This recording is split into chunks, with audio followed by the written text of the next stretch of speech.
Hey guys, I am excited to share today's video with you because we're going to be talking about no spice / clean science fiction.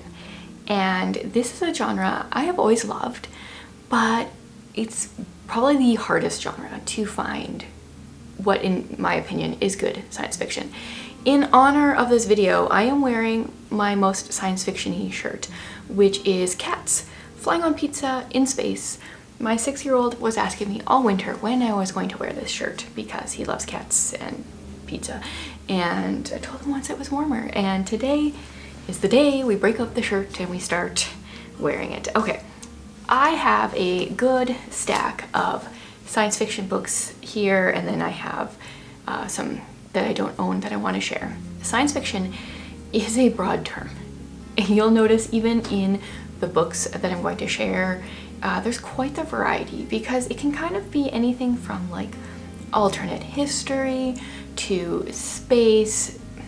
Generally, science fiction is something that like isn't possible right now, but could be, whereas fantasy is completely out there.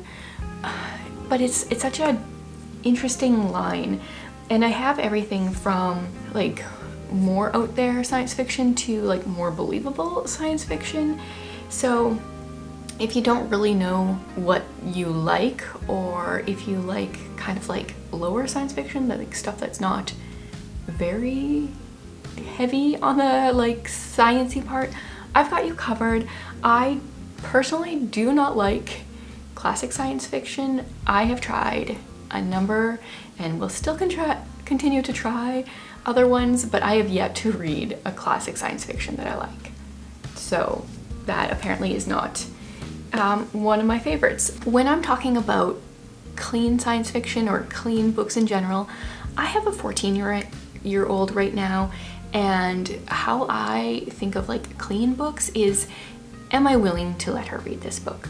So the books on this list are ones that I feel like she can totally read. I'm good with her reading. That's my like gauge for it. But we're gonna start actually with an ebook or a book that I read via ebook last month, because I feel like it is the least amount of science fiction. So if you want to like dip your toe in, get started, I'll mention this one and then we'll just go through my physical books after that. So the first one is Calculated by Nova McBee. In this one we follow a girl when she's 15 and 17. We flash back and forth between the two timelines a little bit, and she is a math prodigy. And the science fiction portion of the book is that her abilities are a little out of the realm of the norm. She can go she's a little smarter than you can be in real life, and there's a little bit of a science fiction element there. But the rest of the book is very contemporary feeling. It's very mystery thriller feeling, because at the age of 15 she graduates from Harvard with her PhD. She's going to go to China to help solve some of the world problems, and she gets kidnapped on the way. And she gets kidnapped for her brain, really, and how smart she is and how she knows all these crazy math things. And then we flash back and forth between her more present day at the age of 17 and flashing back to the ages from 15 up until 17. So it's a really good book. It gripped me. It is going to be, I think, a 4-part series. 3 books are out right now. I have book 2 queued up to read this month. Really, really enjoyed it. Okay, now we're just gonna go in no particular order at all, because I'm just gonna pull them off my stack. My next one is Illusion by Frank Peretti. This one is kind of dual timeline-ish. It's kind of hard to explain. So we start out in 2010. This man is our main character. His wife has just died in a car accident. I don't remember. Yes, she was gone. Her body was still. So her husband sees her die, very first paragraph of the book. And then he continues with his life in 2010, but we follow his wife as she wakes up as her 19-year-old self that I think she was in the 70s, but she wakes up in 2010, and her husband meets her, and it's this like weird, it's kind of like time travel-ish, but like not. They were magicians when they met at the age of 19, I think it was. They were both interested in magic, became a magic duo, and yeah, it was a fascinating story. Unique concept, feels very like contemporary-ish with this like weird twist. I thought this one was fascinating. I devoured this on a road trip. Then we have an alternate history that has some other science fiction elements. So we have Wolf by Wolf by Ryan Grodin. This is a duology. Blood for Blood is the second one. And in this one, the idea is Germany and Japan won World War II. And there is a race from Germany to Japan, a motorcycle race. Our main character, I can't remember who she pretends to be. She pretends to be someone else in order to get into this motorcycle race because her goal is to win the race, get to the end. There's this ball, and this is one of the few times of the year where Hitler shows his face, and she wants to assassinate him because she was used as a scientific experiment, I guess we'll call it, during World War II. She was a former death camp prisoner. So she underwent facial reconstruction. I don't remember what their goal was exactly, but she ends up being able to kind of be a shapeshifter as far as at least her face goes. She can reconstruct her face to look like different people. So that's the other science fiction element there. She has the power to skin shift. So she is going to be impersonating last year's only female racer is the plan here. And I thought it was such a unique concept. I was fully invested in the story and cruised through both of the books in the duology. I feel like I would be remiss if I did not mention an Andy Weir. Project Hail Mary is my favorite of his. I really enjoyed The Martian, but there's so much swearing in there that I can't recommend it in this video. It was a good book, but like a lot of swearing. But Project Hail Mary, we follow this guy. His name is Ryland Grace. He wakes up on a spaceship and doesn't remember everything. So I always say when I talk about this book, I don't like to say much because we are really figuring out what's going on with him. I loved, after reading The Martian and like all that swearing, I loved that our main character, he has a realization at one point. He's like, I don't swear when things are not going well. My tendency is to not swear. Why is that? And he doesn't remember. He has to like remember his past and why he doesn't swear. And therefore it keeps the book much cleaner than The Martian. And because there's a lot of stuff that's revealed in this book, I just feel like I can't talk about it. But this is one that my 14-year-old is currently reading. She is 150 pages in, and I'm excited to hear what she thinks once she gets to some parts that I feel like are a little bit revolutionary in the book. So highly recommend this one. If you enjoy his writing and you can handle a lot of swearing, The Martian is really good, but very different. Andy Weir also, he does talk quite a bit about scientific things in his book, but you don't need to understand any of it for the book to make sense. I think maybe people that are a little bit more sciencey might enjoy it if his science is correct, but I don't really enjoy science, and I felt like I could just skim over that and still enjoy the story. Ooh, one that I read last year and loved is The Chaos Grid by Lindsay Llewellyn, and book 2 is coming out this summer. This is set in Texas I always forget the time period, but I've got a cool little map here. 2224. We're in Texas, and the cities have been domed. They've placed domes above them because the rest of Texas is very much a wasteland. Some people can live there, but there's these storms that start up really quickly and very dangerous to be out there without the proper equipment. And we follow this main character. Her name is Juniper. So in the city where she lives, everyone is getting these different enhancements, and she is considered, I can't remember what the term is, but she doesn't have any of them, and she tries to look like she does by having her hair dyed blue, but she is supposed to, her parents were murdered inside Plex City, and she wants revenge for that. Her aunt and uncle are her guardians, and they want her to go to school in Plex City, but she's so against that city because her parents were murdered there, and so she decides to run away and work as a shipper on some of the trucks outside of the domed cities. Really enjoyed this, raved about it a lot last summer when I was reading it. Then a very well-loved series is The Lunar Chronicles by Marissa Meyer. Cinder is book 1, so these are fairy tale retellings but science fiction. So Cinder is a cyborg, and then book 2 we follow Scarlet, and that one's my least favorite. So if you like book 1 and then you start reading book 2 and it's a struggle, just keep going. Book 3 we follow Cress, who is Rapunzel, and she's out in space.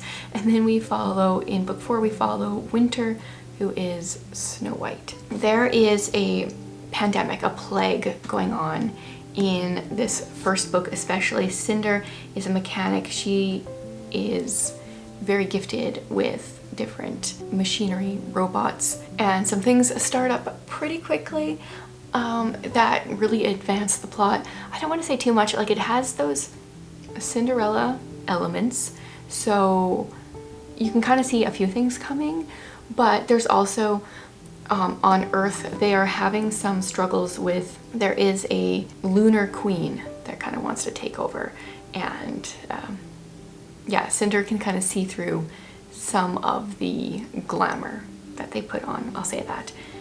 Really enjoyed the series. I think I've read it twice, and I'm not a big rereader. I did not do this on purpose, but apparently I left a bunch of Brandon Sanderson for the last bit of my physical books here. We'll start with Steelheart. Not very many people ever talk about this trilogy of his. We've got Steelheart, then Firefight, and Calamity. So there ends up, very suddenly, people get a bunch of superpowers, kind of pre this book. And our main character, David, his father gets murdered by one of these superheroes. They've become supervillains, really, and he's out for revenge. And that's what these books are. I recently read Marissa Meyer's Renegade series, and they're so similar. It's so interesting.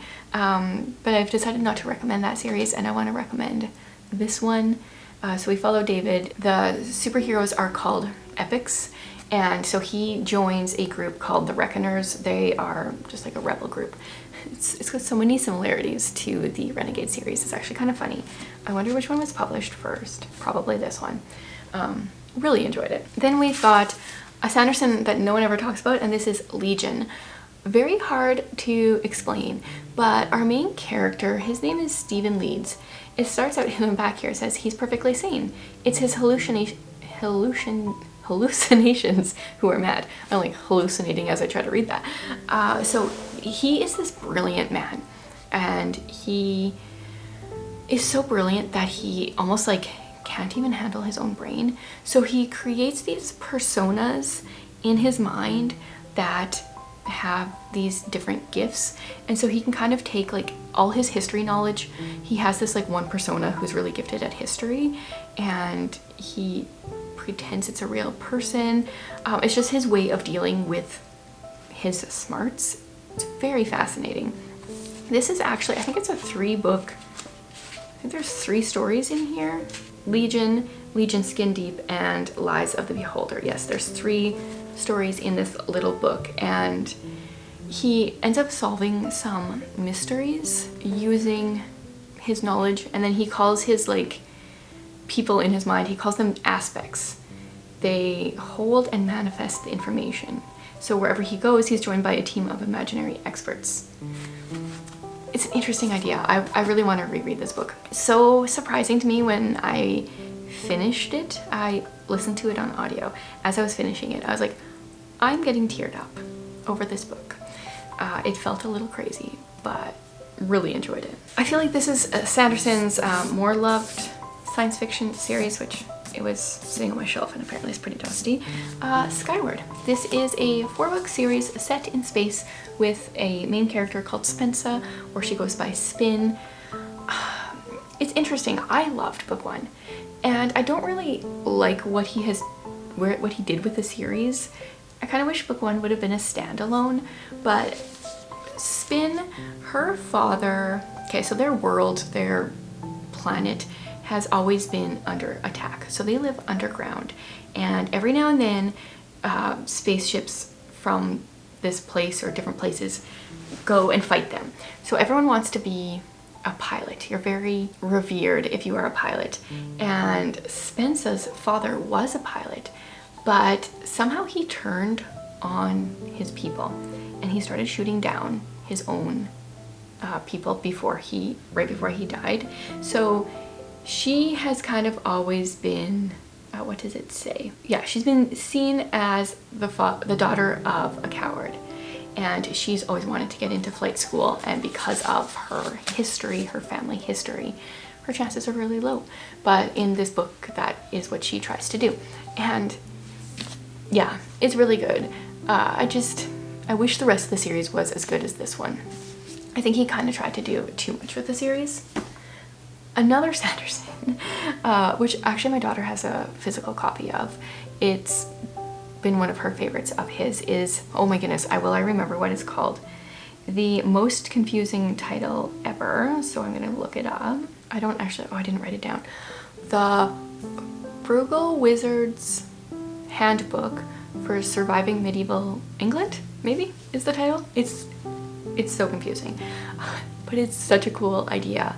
It is interspersed throughout this book. We do have a handbook for how to survive medieval England, and our main character ends up in medieval England, and he kind of forgets why, doesn't know what he's supposed to be doing, and we just go with him while he tries to survive in medieval England. I don't think I would want to spontaneously transport there. So the handbook, we find, is kind of like advertising. So obviously he was part of present day, and there was ads for how to time travel and, you know, packages you could get.